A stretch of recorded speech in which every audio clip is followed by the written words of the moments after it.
Mystery of what left a gaping hole in a local home is solved today. Investigators traced a flying canister to a demolition site at MLK and Dayton in Hamilton yesterday. It flew several blocks, hitting a house on North 7th Street. As Local 12's Larry Davis tells us live, it's incredible that nobody was hurt or killed. This sounds like fiction. It's so outrageous, doesn't it, Larry?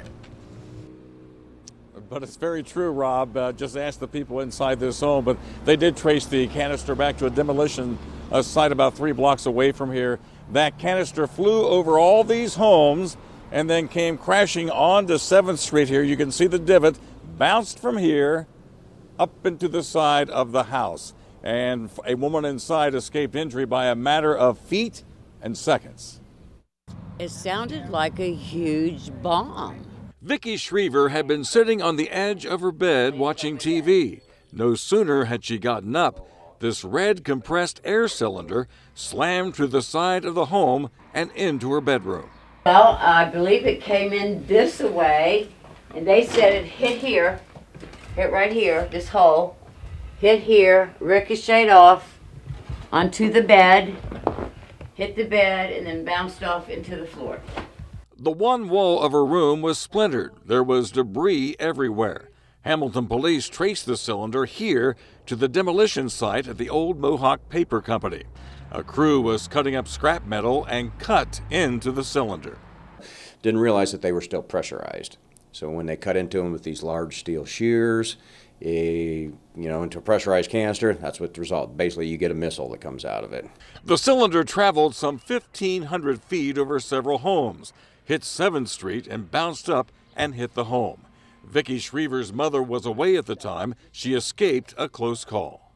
Oh boy, was it ever. It was scary too, believe you me, it was really scary.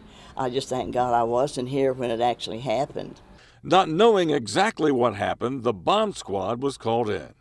And that's when the sergeant grabbed my hands and said, "You don't have to worry, nobody's out to get you." But the cylinder, which became a flying mini missile, could have hit homes, vehicles, or even people. If that would have hit a pedestrian that was out, my guess is it would have killed him. I need to go play the lottery, too. Indeed, she does. And Rob, as you can see, Vicki can't even sleep in her own bed right now because of all that debris, but who could sleep after something like that? I did talk to somebody with the Hamilton City of Hamilton today with the building department. They said it was a very good thing that mini missile actually hit the pavement here first, which cut down on the speed of that canister before it went into the home. It was a minor miracle here, believe me. Live in Hamilton, Larry Davis, Local 12 News. Rob, back to you. That is a crazy story. Tell me, what would that canister be used for? Do you have any idea? Well, I asked the person with the city of Hamilton. They aren't really sure. Mohawk Paper is where that canister came from. They used it obviously for something to do with the paper company, but what it was actually used for, they aren't really certain. But it apparently has been there for quite some time, they say.